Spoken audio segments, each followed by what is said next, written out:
Баршаңызға қайырлы күн достар. Бүгінгі видеода біз адам организміне қарапайым нанның әсері қандай екені жөнінде айтатын боламыз.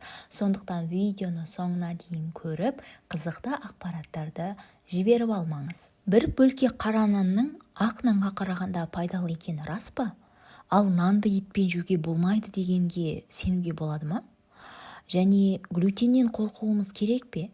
Нанның пайдасы мен зияны туралы көкейімізде жүрген сұрақтардың жауабын ұсынатын боламыз. Біздің ойымызша, нан тезірек тойуға және ұзақ уақыт тоқ жүруге көмектеседі.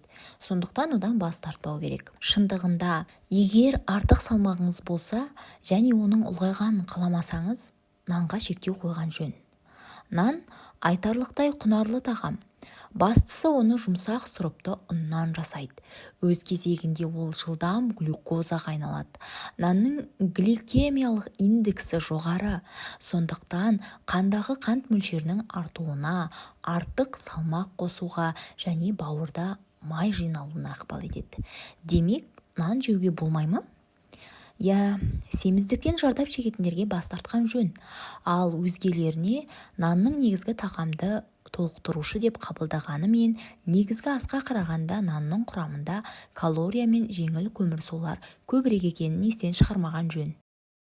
Әр нәрсенің белгілі бір мөлшері бар.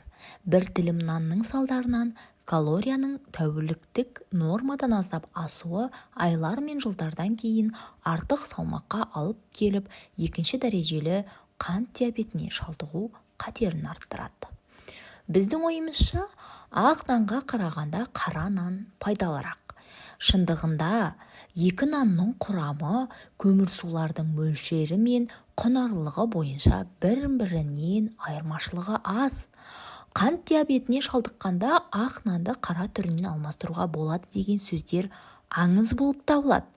Олардың арасында жалғыз айырмашылық қара нандағы көмірсулардың көзі қара бидай ұны. Ол қышқылырақ, сондықтан асқазан сөлінің өңешке түсуіне зардап шегетіндерде аурудың асқынуын тудырады. Біздің ойымызша, нанның глютенсіз түрін жеген дұрыс. Себебі глютен зиян.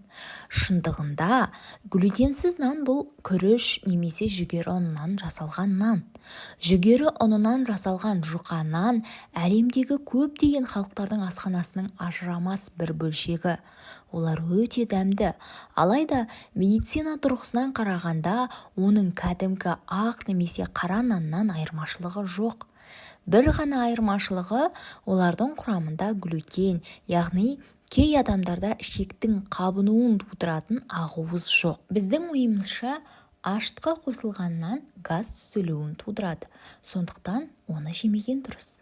Шындығында, кез келген нан газ түзілуін тудыра алады. Ішектегі бактериялар нанның құрамындағы жеңіл көмірсулардан газ және сүт қышқылын жасайды. Алайда, мұндай құбылыс барлық адамда бола бермейді.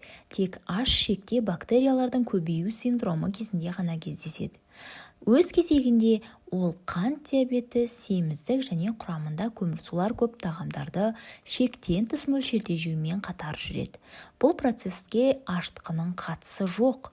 Сонымен қатар, ол қамырды ашытқанмен пісіру кезінде жойылып кетеді. Ал ашытқысыз нандарда дәл сол ашытқы пайдаланылады. Алайда ұйытқы түрінде. Біздің ойымызша, нанды етпен жемеген дұрыс. Бұл ас қорытылуын қиындатады. Шындығында қиындатпайды. Тағамдарды араластырмай жеу ғылыми тәжірибе емес. Астың қорытылуы ұйқы безінің ферменттері арқылы жүзеге асады. Ал нанды қорытатын амилаза және етті қорытатын трипсин и липаза ферменттері қатар бөлінеді және бір-бірінің жұмысына кедергі келтірмейді. Біздің ойымызша, жаңа піскен наннан бас тартқан жөн. Себебі ол да ауыр қорытылады және ішекте жайсыздық тудыруы мүмкін. Шындығында, жаңа піскен нан ұзағырақ қорытылады. Жаңа піскен нанды көп жеген адамдарда ішек бітелуі болған жағдайлар белгілі. Сонымен қатар, жаңа піскен нан рефлюкс асқазан сөлінің өңешке түсуін тудыруы мүмкін. Алайда, оны белгілі бір мөлшерде ғана жесе зияны жоқ. Әрине, нанның зияны көп сияқты болып көрінуі мүмкін, алайда оның дұрыс пайдалануды қажет ететін аспаздық құрал сияқты екенін түсіну керек. Кез келген тағамды көп жеудің өз қатері бар, сондықтан мөлшерін біліп жеу керек. Ас атасы саналатын нан кез келген үйдің дастарханына міндетті түрде қойылады. Егер оны көп жеудің зияны қандай екенін білсеңіз, қиындықтар болмайтыны анық. Дені сау адамға күніне 300 грамм нан, 150 грамм ақ нан, 150 грамм қара нан жеу қалыпты жағдай болу керек деп есептеледі. Қазір нанның пайдасынан гөрі зияны туралы көп айтылатын болды. Әйтсе де, ас атасы нан деген мақалды ешкім теріске шығара алмайды. Нан дәнді дақылдардың арасында ең басты өнім болып қала береді. Тамақ рационнан нанды алып тастау микроэлементтер мен дәрумендердің тапшылығына алып келеді дейді тағамды зерттеуші ғалымдар. Сонымен нанның пайдалы не зиян екені оның түріне, ұнның өңделу әдісіне байланысты екен. Ал сіз қандай нан жейсіз?